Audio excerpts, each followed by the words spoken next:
আসসালামু আলাইকুম রহমতুল্লাহ। সবাইকে গতিবিদ্যার আজকের লেকচারে স্বাগতম। আজকে আমরা গতিবিদ্যা অধ্যায়ের একটি গুরুত্বপূর্ণ টপিক আপেক্ষিক বেগ নিয়ে আলোচনা করব। তো গত ক্লাসে আমরা গতিবিদ্যার ফান্ডামেন্টাল কিছু কনসেপ্ট প্লাস ইন্টিগ্রেশন এবং ডিফারেন্সিয়েশনের সাহায্যে আমরা গতির সমীকরণগুলোকে কিভাবে প্রকাশ করতে পারি এবং গ্রাফ থেকে আমরা কিভাবে বেগ, ত্বরণ এসব নির্ণয় করতে পারি ডিফারেন্সিয়েশন ও ইন্টিগ্রেশনের মাধ্যমে, সেগুলো দেখেছিলাম। তো আজকে আমরা একটি গুরুত্বপূর্ণ টপিক, সেটি হচ্ছে আপেক্ষিক বেগ নিয়ে আলোচনা করব। তো ইতিমধ্যে তোমরা ক্লাস 9-10-এই অলরেডি আপেক্ষিক বেগ সম্বন্ধে কিছুটা আইডিয়া পেয়েছো। তো আপেক্ষিক বেগ মূলত যেটা বোঝায় যে একটি বস্তুর সাপেক্ষে আরেকটা বস্তুর বেগ। তো আমরা ইতিমধ্যে জানি যে কোনো গতি বা কোনো স্থিতি আসলে হচ্ছে মানে পরম স্থিতি বা পরম গতিতে থাকে না। সকল স্থিতি বা সকল গতি মূলত আপেক্ষিক। যেমন আমি যদি বলি একটা গাড়ি হচ্ছে 5 কিলোমিটার পার আওয়ার বেগে চলতেছে, তো এই কথাটা দিয়ে কিন্তু আমি পুরাপুরি আমার মনের ভাবটা প্রকাশ করতে পারতেছি না। কারণ এখন 5 কিলোমিটার পার আওয়ার বেগে সে কোন দিকে চলতেছে বা কার সাপেক্ষে 5 কিলোমিটার পার আওয়ার বেগে চলতেছে, অবশ্যই আমাদের একটা সাপেক্ষ চিন্তা করতে হয়। তো এই যে আমাদের সাপেক্ষ চিন্তা করতে হয়, এই সাপেক্ষর কনসেপ্টটা থেকেই মূলত আমাদের আপেক্ষিক গতি জিনিসটা আসছে। তো এখানে আমাদের যে জিনিসটা এখানে লেখা আছে যে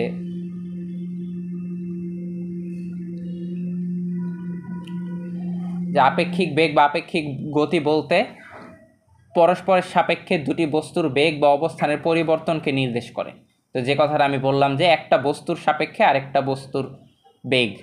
তো মহাবিশ্বের কোনো বস্তুই স্থির নয়, অর্থাৎ পরম স্থিতি বিদ্যমান নয়। কোনো বস্তুকে আমরা যখন স্থির বলে বিবেচনা করি তখন আসলে আমরা ওই বস্তুর গতি বা অবস্থানকে অন্য একটি বস্তুর গতি বা অবস্থানের সাথে তুলনা করি। এই তুলনাকেই সহজভাবে আপেক্ষিক গতি হিসেবে বিবেচনা করা যায়। ঠিক আছে? তো উদাহরণ হিসেবে কি বলা যায়? উদাহরণ হিসেবে বলা যায়, সাপোজ চিন্তা করো যে রাস্তার পাশে দাঁড়ানো একটি ব্যক্তির সাপেক্ষে একটি চলমান গাড়ি গতিশীল, ব্যক্তিটি স্থির। কিন্তু ওই গাড়ির যাত্রীদের কাছে মনে হবে যেন তারা স্থির এবং পথচারী ব্যক্তিটি গতিশীল। তাদের পরস্পরের সাপেক্ষে বেগের এই ভিন্নতাই আপেক্ষিক গতি। মানে তোমরা যখন ধরো বিভিন্ন গাড়িতে বা ট্রেনে বিশেষ করে চলো, তখন কি মনে হয় যে গাছপালাগুলো পিছনের দিকে ছুটে চলতেছে। অ্যাকচুয়ালি কি, গাছপালাগুলো কিন্তু স্থির থাকে, কিন্তু তুমি যেহেতু ট্রেনটা গতিশীল ট্রেনের মধ্যে আসো, তো তোমার সাপেক্ষে মনে হবে যেন গাছপালাগুলো হচ্ছে পিছনের দিকে ছুটে চলতেছে। আবার ওই গাছের পাশে যদি কেউ কোনো একজন লোক দাঁড়িয়ে থাকে, সে কিন্তু তোমাকে গতিশীল দেখবে, কারণ তুমি যে ট্রেনের মধ্যে আসো সেই ট্রেনটা কিন্তু গতিশীল। তো এই ধারণা থেকেই মূলত আমাদের আপেক্ষিক গতির ধারণাটা আসে। তো আমরা যদি একটু ফিজিক্সের ভাষায় চিন্তা করি বা আমাদের এই আপেক্ষিক গতি রিলেটেড যে ম্যাথমেটিক্যাল প্রবলেমগুলো আমাদের পরীক্ষায় আসে, এগুলো সলভ করার জন্য আমরা কিভাবে প্রসিড করব সেই জিনিসগুলো যদি একটু দেখি। তো আমি একদম শুরু থেকে যদি শুরু করি, তো তো মনে করা যাক যে আমাদের একটা প্রসঙ্গ কাঠামো আছে। তো প্রসঙ্গ কাঠামো সম্বন্ধে আমরা অবশ্যই জানি। তো সাপোজ আমি মনে করলাম যে আমাদের একটা গাছই হচ্ছে আমাদের একটা প্রসঙ্গ কাঠামো। ঠিক আছে? তো এই গাছের সাপেক্ষে সাপোজ কোনো একজন ব্যক্তি এই ডান দিকে, সাপোজ আমি চিন্তা করলাম 5 মিটার পার সেকেন্ড বেগে গতিশীল। ঠিক আছে? তো আরেকজন ব্যক্তি সেম এই গাছের সাপেক্ষে হচ্ছে 10 মিটার পার সেকেন্ড বেগে গতিশীল। এটা আমি সাপোজ ধরলাম এ ব্যক্তি, এটা বি ব্যক্তি। তো আরেকজন ধরলাম যে বাম দিকে হচ্ছে 7 মিটার পার সেকেন্ড বেগে গতিশীল। ঠিক আছে? সি। তো এখন আমি যদি চিন্তা করি যে গাছের সাপেক্ষে এর বেগ কত, সিম্পলি 5 মিটার পার সেকেন্ড।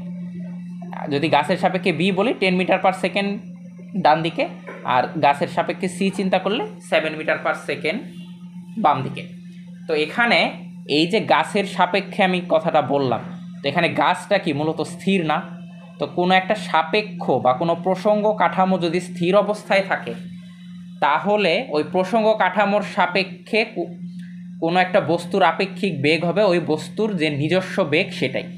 ওকে, আশা করি জিনিসটা বুঝতে পারছো।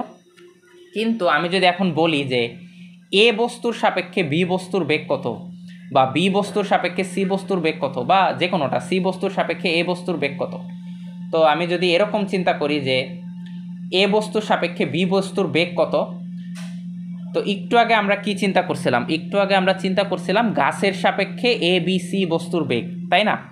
তো গাছের সাপেক্ষে যে এ বি সি বস্তুর বেগ আমরা চিন্তা করেছিলাম, তো এখানে আমরা হচ্ছে গাছটাকে কিন্তু স্থির বলে বিবেচনা করছি। কিন্তু যখন আমরা বলতেছি এ বস্তুর সাপেক্ষে বি বস্তুর বেগ, তখন কিন্তু আমাদেরকে আর এ বস্তুটা কিন্তু আমাদের এক্ষেত্রে স্থির নাই, ঠিক আছে? এ বস্তুটারও কিন্তু একটা নিজস্ব গতি আছে। কিন্তু আমরা যখন এ বস্তুর সাপেক্ষে বি বস্তুর বেগ নির্ণয় করব, তখন আমরা এ বস্তুকে স্থির চিন্তা করব, ঠিক আছে? মানে যার সাপেক্ষে বেগ চিন্তা করব সেই সাপেক্ষটাকে আমরা স্থির চিন্তা করব সবসময়, ঠিক আছে? তো সাপেক্ষটাকে যদি স্থির চিন্তা করতে হয়, সাপেক্ষটাকে অবশ্যই 0 করতে হবে, মানে 0 মিটার পার সেকেন্ড বেগ করতে হবে। তো সেটার জন্য আমরা কি করব? অবশ্যই এই 5 মিটার পার সেকেন্ড বেগ যেদিকে আছে তার বিপরীত দিকে আরেকটা বেগ আমরা চিহ্নিত করব। ওকে, তো বিপরীত দিকে যদি আমরা বেগ চিহ্নিত করি, আমি যদি এখানে লিখি যে এ বস্তুর সাপেক্ষে বি বস্তুর বেগ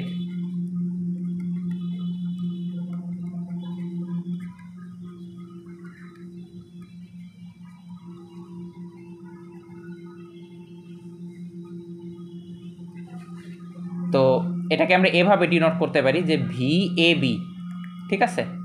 ভি এ বি কী হবে?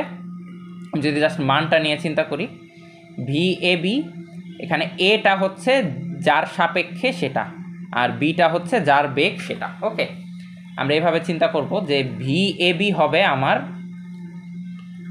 ভিবি, ঠিক আছে, প্লাস ভিএ, ঠিক আছে? এখন ভিবি প্লাস ভিএ কেন? কারণ আমাদেরকে কি লব্ধি বেগ চিন্তা করতে হবে। আমরা সামান্তরিকে কি শিখছিলাম? আচ্ছা, আমি যদি ভেক্টর রূপেই চিন্তা করি এভাবে আর কি, ঠিক আছে, ভিবি প্লাস ভিএ। কারণ হচ্ছে এখন ভিএ পজিটিভ নেগেটিভ সেটা হইতে পারে, কিন্তু মেইনলি হচ্ছে আমার ভিবি প্লাস ভিএ। এভাবে আমরা যদি চিন্তা করি তাহলে হচ্ছে এখন দেখো আমরা কি বলছি, এ বস্তুর সাপেক্ষে বি বস্তুর বেগ। তো আমরা কি বলছি যে এর যেহেতু আগে থেকেই 5 মিটার পার সেকেন্ড একটা বেগ আছে, একে আমাকে স্থির করতে হবে। তাহলে আমরা কি করব? আমরা এই যে 5 মিটার পার সেকেন্ড বেগটা আছে তার অপোজিটে আরেকটা বেগ নিব, ঠিক আছে? অপোজিটে আরেকটা বেগ হচ্ছে আমরা চিন্তা করব। তো এখানে দেখো, এখানে হচ্ছে আমার 5 মিটার পার সেকেন্ড, আর এটাও আমার 5 মিটার পার সেকেন্ড যেটা আগে ছিল এ বস্তুর বেগ, ঠিক আছে? এখন এর সাথে আমরা বি বস্তুটা যোগ করব। ওকে, বি বস্তু হচ্ছে আমার এখানে আছে, ধরো এটা বি, 10 মিটার পার সেকেন্ড। তো এখন দেখো, এখন কিন্তু আমাদের এই 5 মিটার পার সেকেন্ডটা চিন্তা করলে হবে না। কেন হবে না? কারণ হচ্ছে এই 5 মিটার পার সেকেন্ড বেগটাকে স্থির করার জন্যই তো আমরা অপোজিট সাইডে আরেকটা 5 মিটার পার সেকেন্ড অ্যাড করছি, তাই না? মানে এক কথায় 5 মিটার পার সেকেন্ড বিয়োগ করছি, যেহেতু 0 বানাইতে হবে এর বেগটাকে। তো এখন আমাদের এর সাপেক্ষে যদি আমি বি এর বেগ চিন্তা করতে যাই, তাহলে আমার যেটা হবে, এদিকে আমার 5 মিটার পার সেকেন্ড বেগ আছে, ঠিক আছে, আর এদিকে আমার কি আছে, 10 মিটার পার সেকেন্ড। ওকে, তাহলে আমার এর সাপেক্ষে বি এর বেগ ভি এ বি কী হবে বলো তো? ভিবি তো আমরা জানি 10, আর ভি এটা আমার এক্ষেত্রে কী হবে? -5। ওকে, অর্থাৎ 5 মিটার পার সেকেন্ড। তার মানে আমরা যখনই সাপেক্ষ চিন্তা করব, সাপেক্ষটাকে সবসময় স্থির হিসেবে চিন্তা করব। আর এখানে আমরা সামান্তরিক সূত্র যদি খাটাইতাম, এখানে কি, এটা যদি আমার ভিএ হয়, সামান্তরিক সূত্র খাটাইলে এখানে কি, আমি একবারে লিখে দিছি যে এখানে আমাদের মধ্যবর্তী কোণ কত, 180 ডিগ্রি, তাই না? তো 180 ডিগ্রি হলে আমাদের কি আসতো, যে √VA square plus VB square plus 2 VA into VB into cos 180 degree. তো কজ 180 ডিগ্রির মান কি? cos 180 ডিগ্রির মান হচ্ছে আমার -1। তো ওইভাবে আমরা কি জানি, যখন 180 ডিগ্রিতে কাজ করে দুইটা ভেক্টর, তখন কি জাস্ট বড়টা থেকে ছোটটা বিয়োগ করলেই আমরা লব্ধি বেগটা পেয়ে যাই বা লব্ধি ভেক্টরটা পেয়ে যাই। তো এক্স্যাক্টলি সেই কাজটাই আমরা করছি, ঠিক আছে।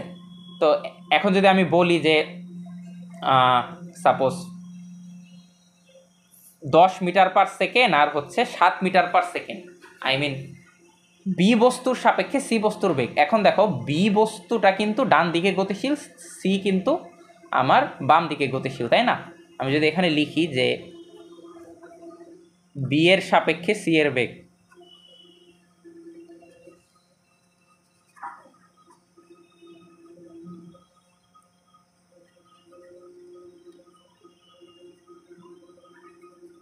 ঠিক আছে। তো এটা আমরা কি লিখবো, ভি বিসি। ওকে,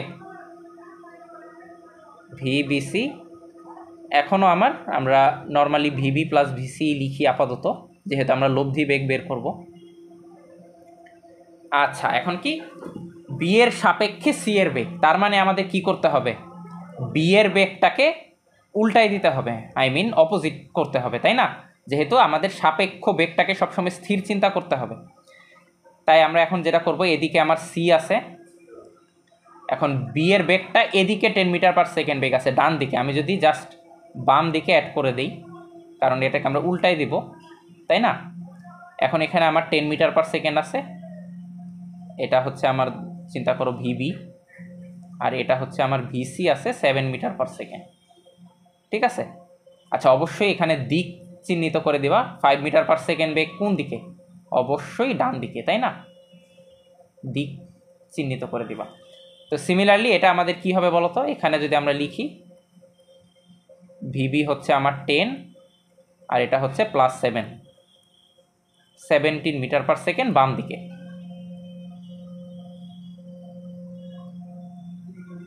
তো এখানেও যদি আমরা সামান্তরিক সূত্র খাটাইতাম, এখানে কি দুইটা ভেক্টর একই দিকে ক্রিয়াশীল, মধ্যবর্তী কোণ থিটা হচ্ছে কি আমার 0 ডিগ্রি, ঠিক আছে। থিটা যেহেতু 0 ডিগ্রি, তার মানে কি cos 0 এর মান 1।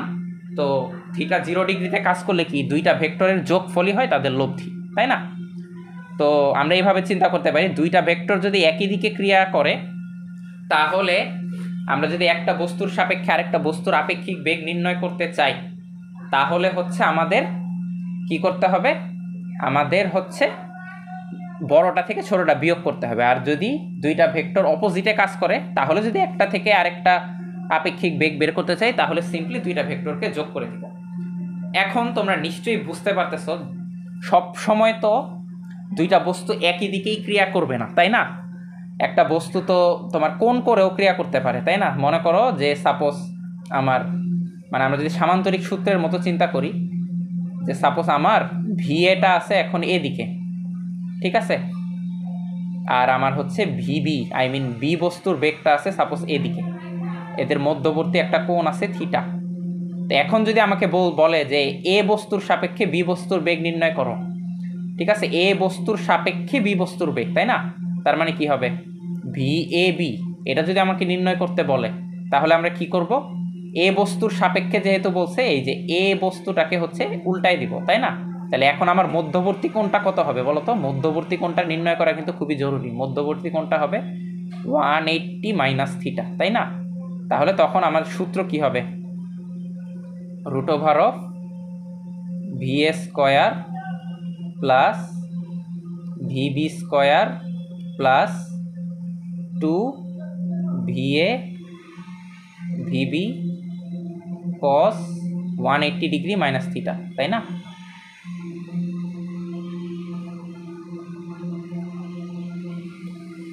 কারণ হচ্ছে যেহেতু আমি বলছি এর সাপেক্ষে বি এর বেগ, তাই না। তো এ আর বি এর মধ্যবর্তী কোণ কত এখন, 180 ডিগ্রি মাইনাস থিটা। তো সিমিলারলি যদি বি এর সাপেক্ষে এ এর বেগ বলতো, ওইভাবে আমরা করতাম, ঠিক আছে। তো আশা করি তোমরা এই বেসিক জিনিসগুলো বুঝতে পারছো। তো এখন আমরা একটা ছোট্ট ম্যাথ দেখি। তো এই ম্যাথটা হচ্ছে, আমরা যদি প্রশ্নটা একটু পড়ি, দেখো কি বলছে। একটি নৌকা পূর্ব দিকে 40 কিলোমিটার পার আওয়ার বেগে এবং আরেকটি নৌকা উত্তর দিকে 30 কিলোমিটার পার আওয়ার বেগে চলে। দ্বিতীয় নৌকার সাপেক্ষে প্রথম নৌকার বেগ কত। জাস্ট আগে আমি যে এক্সাম্পলটা দেখাইলাম ভিএ ভিভির মতো, সিমিলারলি ওই রকমই ম্যাথটা, ঠিক আছে। তো আমি যদি ম্যাথটা সলভ করি, দেখো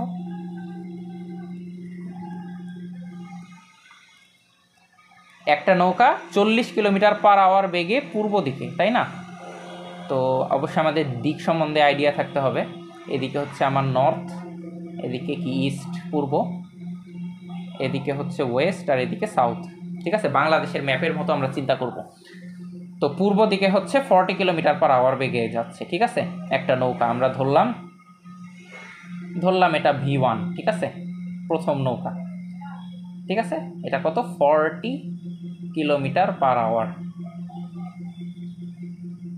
ওকে। আরেকটা নৌকা হচ্ছে উত্তর দিকে 30 কিলোমিটার পার আওয়ার বেগে চলে, এটা ধরলাম আমরা V2, 30 কিলোমিটার পার আওয়ার, ওকে। আর কি বলছে, দ্বিতীয় নৌকার সাপেক্ষে প্রথম নৌকার বেগ কত। যেহেতু দ্বিতীয় নৌকার সাপেক্ষে বলছে, তার মানে কি দ্বিতীয় নৌকার বেগটাকে আমরা স্থির চিন্তা করব। স্থির চিন্তা করার জন্য কি করব, ডিরেকশন উল্টাই দিব, চেঞ্জ করে দিব, ঠিক আছে। তো তাহলে এখন আমার V2 এর ডিরেকশনটা কোন দিকে হবে, এদিকে, তাই না। তো আমি যদি একটু এই জিনিসটা এখানে লিখি, কারণ আমাদের যেহেতু লব্ধি বেগটা আঁকতে হবে।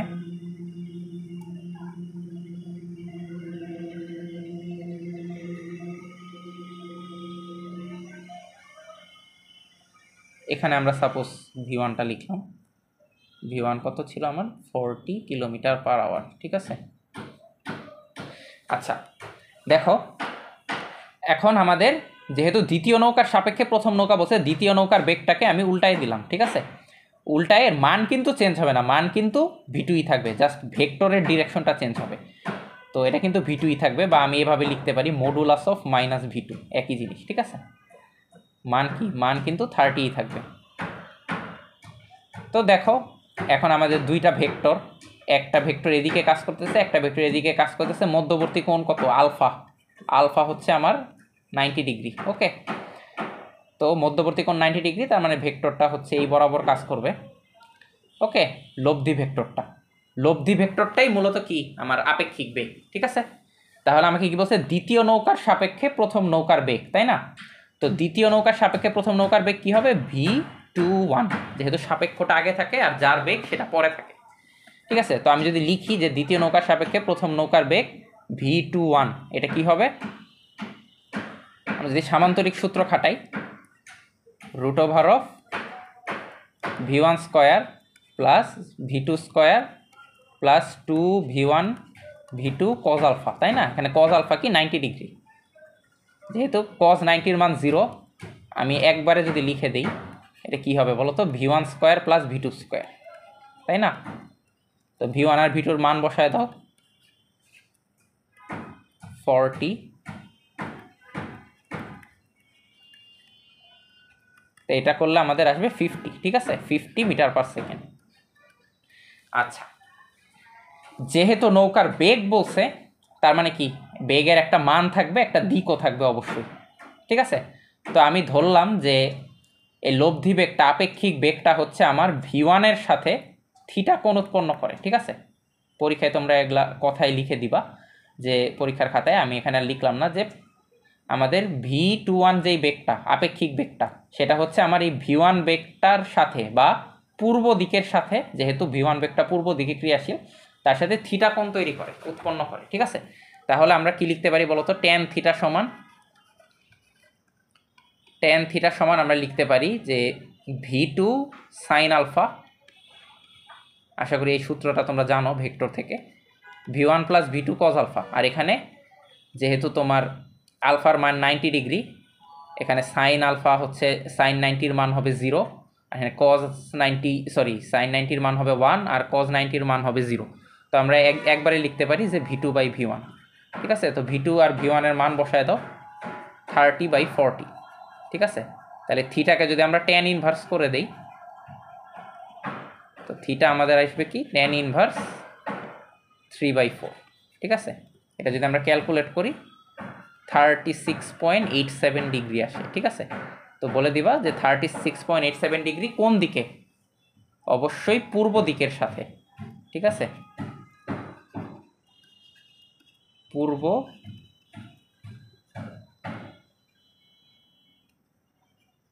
দিকের সাথে। ওকে, ঠিক আছে। তো আশা করি তোমরা এই ম্যাথটা বুঝতে পারছো। তো আমরা যদি পরের ম্যাথটা দেখি, দেখো এখানে আমাদের কি বলছে যে একটি গাড়ি রাস্তায় হচ্ছে 40 কিলোমিটার/আওয়ার বেগে চলে এবং বৃষ্টি উলম্বভাবে পড়ে, ঠিক আছে। যদি বৃষ্টি উলম্বের সাথে 30 ডিগ্রি কোণে গাড়িতে আঘাত করে তবে বৃষ্টির বেগ কত, ঠিক আছে। দেখো এই ম্যাথটাও কিন্তু সহজ আছে, এত কঠিন না। একটা গাড়ি আমাদেরকে বলছে যে 40 কিলোমিটার/আওয়ার বেগে চলে, তো ধরলাম আমাদের এদিকে হচ্ছে আমার গাড়িটার বেগ আছে 40 কিলোমিটার/আওয়ার, ধরলাম ভিসি, ভেলোসিটি অফ কার, ঠিক আছে। আর বৃষ্টি হচ্ছে আমার কিভাবে পড়তেছে, উলম্বভাবে, মানে একদম 90 ডিগ্রি, ঠিক আছে। তো এইভাবে পড়তেছে, মানে এর ডিরেকশনটা এদিকে, ঠিক আছে। এটা হচ্ছে আমরা লিখতে পারি এভাবে যে ধরলাম এটা আমার ভিআর, ঠিক আছে, বৃষ্টির বেগ, ভেলোসিটি অফ রেইন। এখন একটা জিনিস দেখো, বৃষ্টি হচ্ছে উলম্বভাবে পড়ে, যদি বৃষ্টি উলম্বের সাথে 30 ডিগ্রি কোণে গাড়িতে আঘাত করে, এই কথাটা দিয়ে আমি কি বুঝাই, যে বৃষ্টি উলম্বের সাথে 30 ডিগ্রি কোণে গাড়িতে আঘাত করে, এই লাইনটা দিয়ে যেটা বুঝায় এটা হচ্ছে বৃষ্টির আপেক্ষিক বেগের ডিরেকশনটা বুঝাইছে, ঠিক আছে। একটু আগে যে আমরা ট্যান থিটা বের করছি, সেই ট্যান থিটাটা হচ্ছে 30 ডিগ্রি। তো আপেক্ষিক বেগের ডিরেকশন, তবে বৃষ্টির বেগ কত, তাহলে একটা জিনিস চিন্তা করো যে অবশ্যই এই লোক না, এই গাড়িটা হচ্ছে বৃষ্টিটাকে দেখতেছে যে 30 ডিগ্রি কোণে আঘাত হানতেছে, ঠিক আছে। তার মানে কি গাড়ির সাপেক্ষে বৃষ্টির বেগের দিকটা হচ্ছে উলম্বের সাথে 30 ডিগ্রি, যেহেতু গাড়ির সাপেক্ষে বলছি তার মানে কি গাড়ির বেগটাকে অবশ্যই ডিরেকশন চেঞ্জ করে দিতে হবে। ওকে, তার মানে এদিকে আমাদের ভিসি আছে 40 কিলোমিটার/আওয়ার। আশা করি জিনিসটা বুঝছো, কারণ যেহেতু গাড়ির সাপেক্ষে আমরা বৃষ্টির বেগ নির্ণয় করতেছি, গাড়ির বেগটাকে উল্টাই দিব। তাহলে এখন দেখো, এখন এই বরাবর আমাদের হচ্ছে ভিসিআর, ঠিক আছে, ভিসিআর কাজ করবে, মানে গাড়ির সাপেক্ষে বৃষ্টির বেগ, সেইটা হচ্ছে আমার উলম্বের সাথে 30 ডিগ্রি কোণ তৈরি করছে। এখন আমার বৃষ্টির বেগ কত, ঠিক আছে। যেহেতু বৃষ্টি ইনিশিয়ালি উলম্বভাবে পড়ছে, তার মানে আলফা অবশ্যই 90 ডিগ্রি, তার মানে আমরা কি লিখতে পারি, ট্যান থিটা সমান, ট্যান থিটা মানে tan 30 degree exactly, VC sine alpha divided by VR plus VC cos alpha. তো এখানে আমার আলফা কি 90 ডিগ্রি। ওকে, আলফা যেহেতু 90 ডিগ্রি, তো আমরা একবারে এইভাবে লিখতে পারি যে ট্যান থিটার মান যদি বসাই দিই, ট্যান 30 ডিগ্রি সমান সমান হবে আমার ভিসি বাই ভিআর, ঠিক আছে। এখন ভিসির মানও আমরা জানি, ভিসির মান কত, ভিসির মান হচ্ছে 40 বাই ভিআর, ঠিক আছে। তো ভিআর আমার হবে কি 40 বাই ট্যান 30 ডিগ্রি। তো এই জিনিসটা যদি আমরা ক্যালকুলেট করি, আমাদের অ্যান্সার আসবে 40√3 মিটার/সেকেন্ড, ঠিক আছে। তো এটাই হচ্ছে আমার বৃষ্টির প্রকৃত বেগ। ওকে, এখন আমাকে যদি কোশ্চেনে বলতো যে বৃষ্টির আপেক্ষিক বেগ নির্ণয় করো, তাহলে আমরা কিভাবে করতাম, তাহলে কিছুই না, জাস্ট ভিসিআর হইতো কি √অফ VC square plus VR square. Okay, তো এটা করলে আমাদের যা আসে। ওকে,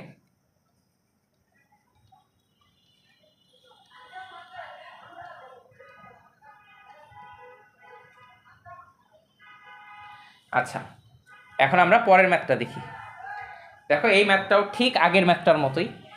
45 কিলোমিটার/আওয়ার বেগে ছুটে চলা একটি ট্রেনের যাত্রী পর্যবেক্ষণ করছেন যে বৃষ্টির আপেক্ষিক বেগের দিকটি উলম্ব রেখার সাথে ট্যান ইনভার্স 3/2 কোণে রয়েছে, বৃষ্টির প্রকৃত বেগ কত, ঠিক আছে। তো সেম ম্যাথই, ঠিক আছে। আচ্ছা, এখানে উলম্ব রেখার সাথে বৃষ্টির আপেক্ষিক বেগের দিক, ঠিক আছে, tan ইনভার্স 3/2 কোণে রয়েছে। তো ট্রেনটা সাপোজ আমি ধরি এদিকে যাচ্ছিল ইনিশিয়ালি, ভিটি হচ্ছে আমার কি 45 কিলোমিটার পার আওয়ার।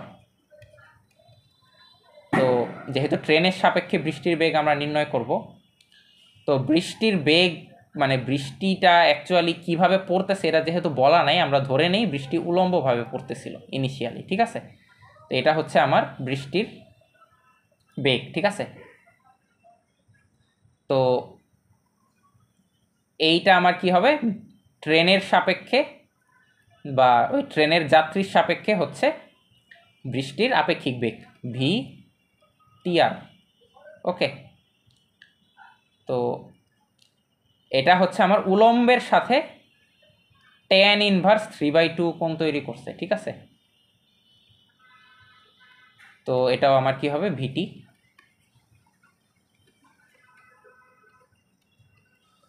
তো দেখো এখনও আমরা সেম জিনিসই লিখতে পারি যে আগের মতো, tan অফ, আমি যদি একবারে লিখে দিই tan অফ থিটা, থিটার মান কত, tan ইনভার্স 3/2, ঠিক আছে, সমান সমান আমরা কি লিখব, ভিটি বাই ভিআর। ভিটির মান জানি, জাস্ট ভিআরটা আমার লাগবে। তো ভিআর আমার কি হবে, এটা হবে কি, ভিটি কত দেওয়া ছিল 45/3/2, এটা যদি আমরা ক্যালকুলেট করি অ্যান্সার আসবে 30 কিলোমিটার পার আওয়ার। ওকে, তো আশা করি এই টাইপের ম্যাথ তোমরা পারবা, এগুলো খুবই সহজ ম্যাথ, এগুলা সাধারণত এমসিকিউতে দিতে পারে। ওকে, অনেক সময় সিকিউতেও গ নাম্বারেও দেয়, বাট এমসিকিউতে দেওয়ার চান্স বেশি, বা বিভিন্ন ভর্তি পরীক্ষায় অনেক সময় এই ধরনের ম্যাথগুলো দিতে পারে। আচ্ছা, এখন আমরা একটু আমাদের বোর্ডে আসা একটা প্রবলেম সলভ করি, ঠিক আছে। তো দেখো এই টাইপের কোশ্চেনগুলো আমাদের হচ্ছে বোর্ড পরীক্ষায় আসে। আচ্ছা দেখো আমাদের কি বলছে,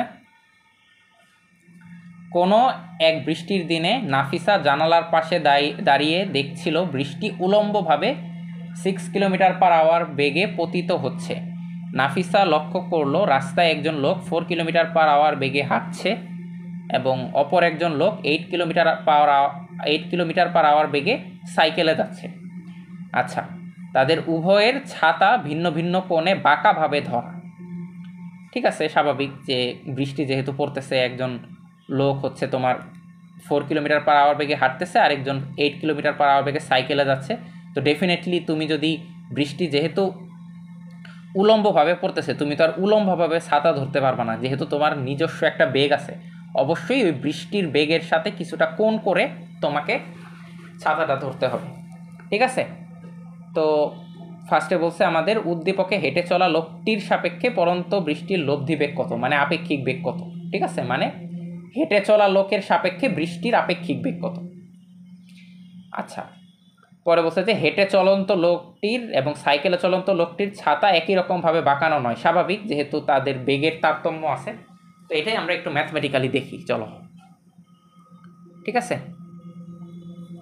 তো আমরা যদি ক নাম্বারটা সলভ করি ফার্স্টে,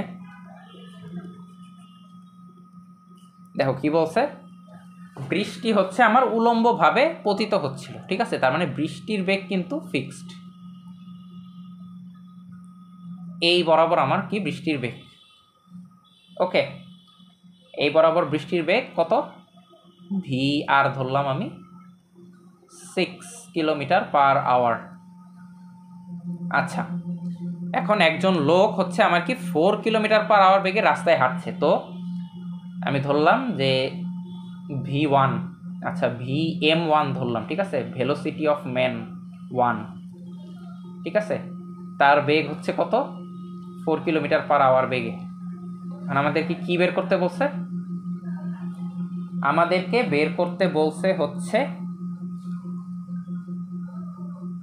বের করতে বলছে যে হেঁটে চলা লোকটির সাপেক্ষে পরন্ত বৃষ্টির লব্ধি বেগ কত, মানে লোকের সাপেক্ষে বৃষ্টির আপেক্ষিক বেগ কত। তো আমরা কি করব, এই বেগটাকে যদি উল্টায় দেই 4 কিলোমিটার পার আওয়ার বেগে, যেহেতু সাপেক্ষ জিনিসটাকে আমাদের স্থির চিন্তা করতে হবে। ওকে, তো বোঝাই যাচ্ছে যেহেতু উলম্ব মধ্যবর্তী কোণ হচ্ছে 90 ডিগ্রি, এই ধরনের ম্যাথ আমরা এর আগেও দেখছি। তো এই বরাবর আমার কি হবে, আমার ধরো যে হবে কি VM1R। ওকে, ঠিক আছে। তো আমরা ধরলাম এটা উলম্বের সাথে থিটা কোণ উৎপন্ন করছে। যেহেতু বেগ বলছে, আমাদের একই সাথে বেগের মান ও দিক দুটোই ইন্ডিকেট করে দেখাতে হবে। তো বেগের মানটা যদি আমরা নির্ণয় করি, যে হেঁটে চলা লোকের সাপেক্ষে পড়ন্ত বৃষ্টির লব্ধি বেগের মানটা আমাদের কি হবে, VM1R সমান হবে, আমি যদি একবারে লিখে দিই, √of VM1 square plus VR square. Okay okay, আচ্ছা, কারণ cos 90 মান আমাদের কি আসবে, 0 আসবে। তো আমরা জাস্ট এখন মান বসাই দিব।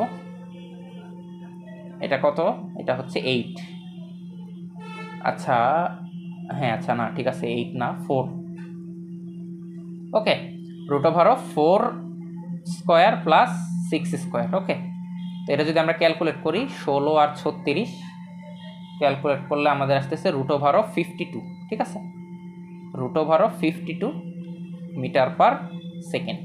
এটা হচ্ছে মান, লব্ধি বেগের মান। আচ্ছা, যদি লব্ধি বেগের দিকটা নির্দেশ করি, দিকটা কি হবে, tan থিটা সমান সমান যার সাথে কোণ থাকবে সেটা নিচে। ঠিক আছে, তার মানে কি ভিআরটা থাকবে নিচে, VM1টা থাকবে উপরে। আর এখানে তো বুঝতেছই, sin 90 মান 1, cos 90 মান 0, ওইভাবে ওটা কাটাকাটি হয়ে যায়, আই মিন ওটা থাকে না। ঠিক আছে, তো এখানে আমরা যদি একবারে লিখে দেই যে tan থিটা, আচ্ছা tan থিটা সমান কি হবে, তোমার হচ্ছে VM1 হচ্ছে আমার 4/6, তার মানে থিটা সমান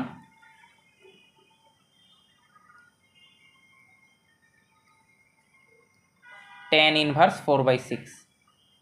ওকে, তো tan ইনভার্স 4/6 এর মান আমার কত আসবে, tan ইনভার্স 4/6 এর মান যদি ক্যালকুলেট করি, এটা আমাদের আসতেছে 33.69 ডিগ্রি। ওকে, তো এটাই আমাদের অ্যান্সার, ক এর উত্তর শেষ। এখন দেখো কি বলছে, হেঁটে চলা লোকটির এবং সাইকেলে চলন্ত লোকটির ছাতা একই রকম ভাবে বাঁকানো সম্ভব নয়। তার মানে কি, থিটার মান আমাদেরকে বের করতে হবে। ঠিক আছে, তো দেখো এই যে আমরা থিটার মানটা বের করছি, এটাই কিন্তু প্রথম লোকটা কত ডিগ্রি কোণে ছাতাটা ধরছে উলম্বের সাথে। ঠিক আছে, তার মানে একটা জিনিস কিন্তু আমরা পেয়ে গেছি অলরেডি। ঠিক আছে, তার মানে খতে আমরা কি লিখব, যে হেঁটে চলা লোকটি হচ্ছে আমার 33.69 ডিগ্রি কোণে ছাতাটি ধরে। ঠিক আছে, তো আমি যদি একটু লিখি এভাবে, যে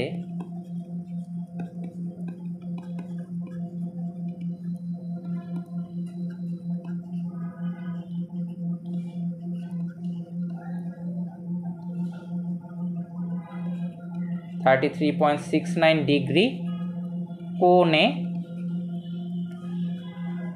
উলম্বের সাথে ছাতা ধরে।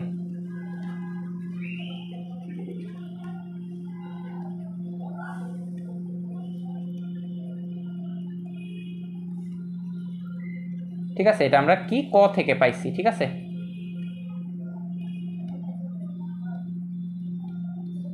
আচ্ছা, তার মানে একটা উত্তর কিন্তু আমি অলরেডি পেয়ে গেছি। এখন আমাদের সেকেন্ডটা চিন্তা করতে হবে, যে সাইকেলে যে চলতেছে তার বেগটা কত, 8 কিলোমিটার/আওয়ার। ঠিক আছে, তো একইভাবে জাস্ট একই কাজই আমরা করব।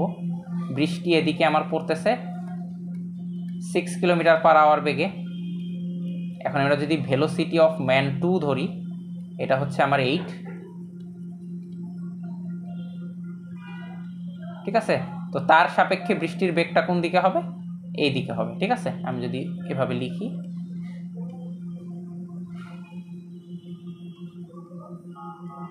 ঠিক আছে, তো বৃষ্টির বেগের দিকটা হবে আমার এই বরাবর।